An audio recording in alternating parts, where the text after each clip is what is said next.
নসিহত করব যে ভুলেও নিজের জীবনকে বিসর্জন দিতে যাবেন। একটু চেষ্টা আল্লাহ রাব্বুল আলামিন আপনাদের হার্ডশিপ কে সৃষ্টি করেছেন তার রাউন্ড ইবাদত করার জন্য এবং তার জমিনে তার দিনটাকে প্রতিষ্ঠা করার জন্য। খেলায় খেলায় আপনার জীবনটা নষ্ট করবেন না, ঠিক আছে ভাই? আল্লাহ পাক বোঝার তৌফিক দান করেন। যেগুলা তো কলম সৃষ্টি করার পরে কিয়ামত পর্যন্ত সব লেখা হয়ে গেছে। এখন আমাদের এই পৃথিবীতে তো মানুষ ছিল না, ছিল? পরিবেশটা খুবই সুন্দর, এদিকে মনোযোগ দেন।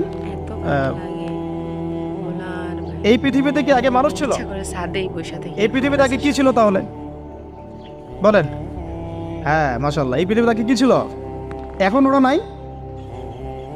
সবার সাথেই কিন্তু একটা করে আছে। কমপক্ষে কয়টা করে? সবার সাথে কমপক্ষে একটা করে। আর কোন কোন জায়গা আছে যেখানে জিনের বড় বড় আখড়া আছে। পরিবেশ মোটামুটি পৃথিবীতে যে জায়গাগুলো থেকে খুব ভালো একটাই পৃথিবীতে যে জায়গাগুলো থেকে ইসলাম বিরোধী